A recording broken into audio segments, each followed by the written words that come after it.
260페이지입니다. 사용승인 신청과 건축물 관리대장.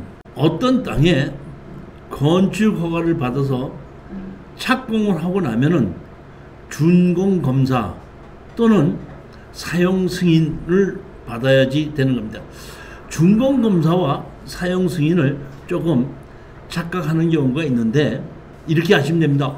어떤 건물을 건축허가를 받으면은 법에 의해서 감리자가 지정이 되는 경우가 있고 감리자가 없는 경우도 있습니다. 그러니까 일정 규모 이상인 경우에는 건축주, 설계자, 시공자, 감리자가 지정이 되는데 일정 규모 미만인 경우에는 감리자가 없는 경우도 있을 수는 있고 일반 주택인 경우에는 내가 감리를 하는 것이 아니라 그 건축사 협회에서 돌아가면서 감리를 시키기도 합니다.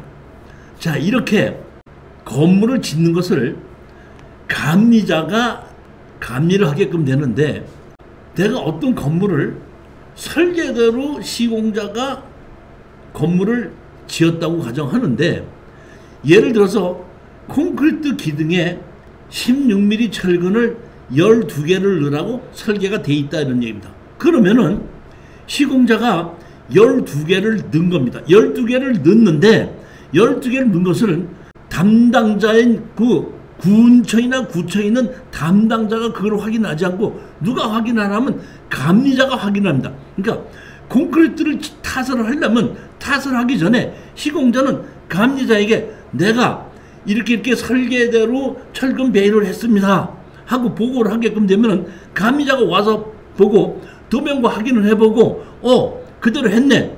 콘크리트 타설해. 그러면 콘크리트 타설하는 겁니다. 콘크리트 타설하고 나면은 감리자도 못 보고 그 다음에 그 군청이나 구청에 있는 그 직원도 알 수가 없는 겁니다. 그렇기 때문에 항상 감리자가 먼저 감리를 할 때 다 그때 가서 보고 감리 보고서를 쓰게끔 됩니다. 그러면 건물이 다 지어지지 않습니까? 다 지어서 사용승인 신청을 해서 이걸 건축물 관리장을 만들려고 할 때는 먼저 누구한테다가 감리자에다가 감리자가 본 그 건축물 준공검사서 다시 말하면 제대로 처음부터 끝까지 자기가 체크를 다 해서 확인했다는 서류를 첨부해서 군청이나 구청에다가 사용승인 신청을 하게끔 되는 겁니다. 그러면 담당 공무원이 와서 볼 때 콘크리트를 타설했거나 뭘 했기 때문에 속 내용을 볼 수가 없는데 속 내용은 누가 봤죠? 감리자가 봤으니까 그 감리자 눈으로 볼 수 없는 것이 나중에 한 문제가 생겼을 때는 감리자가 책임을 지는 거고 눈으로 볼 수 있는 외형상으로 확인할 수 있는 것은 담당자가 직접 확인을 합니다. 그 외형적으로 확인할 수 있다는 얘기는 예를 들어서 주차장을 15대를 설치해야 된다. 그러면 15개를 설치된다. 조경공사가 있어야 된다. 그럼 조경공사가 돼 있나.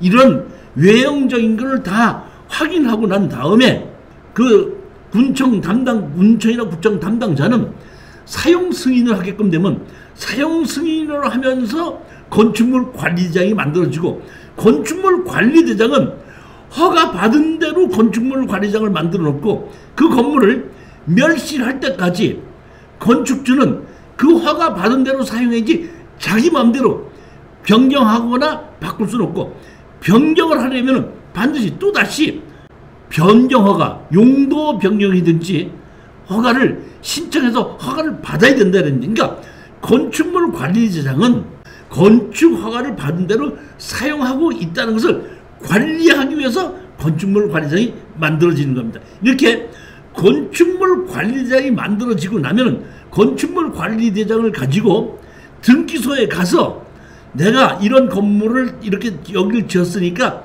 건물을 등기를 해 주십시오 하면 건축물 관리대장 있는 걸 가지고 등기소에서 건물 등기를 해주면은 그때 건축주는 등기부등 건물이 등기부등본이 있고 토지 등기부등본이 있다 보니까 제3자에게 매도를 할 수가 있는 겁니다.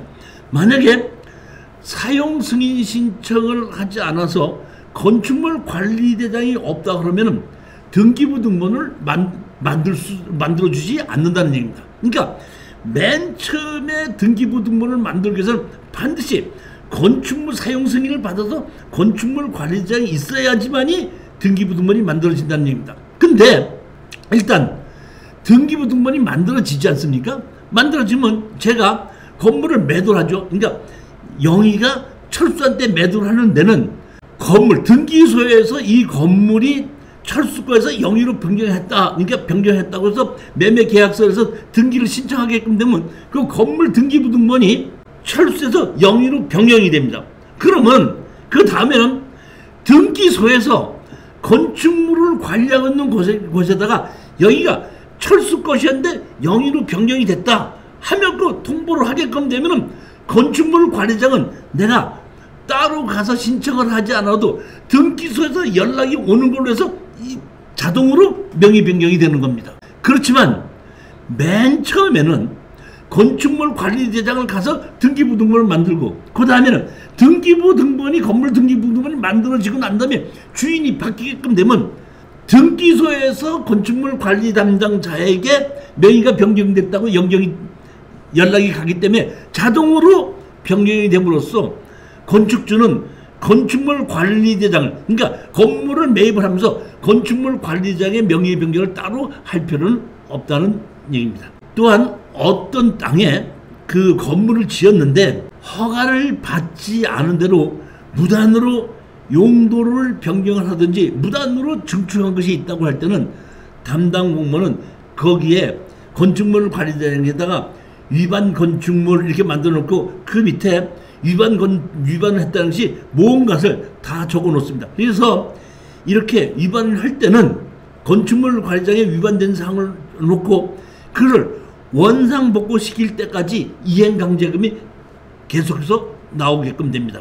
자, 265페이지 보면 위반 건축물 나오죠. 이렇게 위반 건축물 관리재장을 만드는 것 자체가 허가받은 대로 그대로 사용하는 것을 관리하기 위해서 건축물 관리장이 만들어 놨는데 건축 허가를 받은 것을 자기 마음대로 용도든지 크기를 변경할 때는 그때부터는 담당 공무원이 와서 보고 그걸 위반 건축물 이렇게 만들어 놓고 위반 건축물에 대해서는 행정 대집행하고 이행 강제금을 내게끔 되고 원상복구할 때까지 이행 강제금을 내게끔 만들어 놓는다 이런 뜻입니다. 이행 강제금이 어떤 것을 위반했느냐에 따라서 이행 강제금이 조금씩 다르게 했는데 건폐율이나 용적률 초과의 허가를 받지 않고 신고한 공유는 시가 표준액의 얼마? 100분의 50. 예를 들어서 제가 100평짜리 땅에다가 60평짜리 건물을 지었는데 그 60평짜리 건물을 20평을 불법으로 용도 변경을 하든지 건폐율과 용적률을 초과해서 만들어놨다면 20평에 대한 그 시가 표준액이 있죠. 예를 들어 시가 표준액으로 한다고 하면은 거기에 건물이 이제 뭐 평당 뭐 500만 원이다 450만 원이다 그러면 1제곱미터당 한 150만 원 정도 되는데 그것이 뭐 15평이다 그러면 1,500만 원 이렇게 되는 건데 그 50% 다시 말하면 1제곱미터에 1,500만 원이다고 150만 원이다 하면은 전부 다 합치면 10제곱미터면 1,500만 원이 되는 건데 1,500만 원에 50%라면 750만 원을 이행강제금으로 한다는 얘기입니다. 따라서 건폐율과 용적률을 초과하는 것, 또 주차장을 어긴 것, 이런 것은 100분의 50이고 그 외의 것은 10%, 그러니까 10%의 범위 안에서 이행강제금이 나온다 이렇게 아시면 됩니다. 허가권자는 시정명이 있던 다른 기준이 1년에 2회의 범위 내에서 1년에 2회의 범위 내에서 이행강제금이 나온다 이런 뜻입니다. 여기 보시면 건축 위반의 공소시효 이렇게 되어 있는데 이것은 형사소송법에 의한 그 공소시효고 이렇게 위반은 형사소송으로 할 수도 있지만은 형사소송법에 공소시효기간 이렇게 되다 보니까 우리가 보통 보면은 건축법에서 위반하는 것은 거의 공소시효가 5년입니다. 근데 무조건 이 형사소송법에 의한 것뿐만 아니라 행정법에 의한 것도 위해서 소송을 하지 않고도 담당 공무원이 그냥 검사한테다가 얘기를 해서 한 것이 아니라 바로 자기가 행정법에 의해서도 그 이행강제금을 매길 수가 있는 권한이 있는데 거기에도 보면은 제척기간이 5년으로 되어 있습니다. 그러니까 건축법에 의해서 경미한 그 위반은 5년 정도만 지나면은 제척기간에 의해서 지나든지 아니면 공소시효에 의해서 제재를 받지 않을 수도 있다는 얘기입니다. 그러나 그렇지 않고 만약에 그게 공소시효든지 제척기간 안에 당신이 이런 것을 위반을 했으니까 고치십시오 하고 위반 건축물이 지정이 됐다 그러면 그때는 그 공소시효가 되는 것이 범죄 행위가 계속해서 진행되고 있는 상태다 보니까 그런 경우에는 공소시효에 들어가지 않는다는 뜻입니다.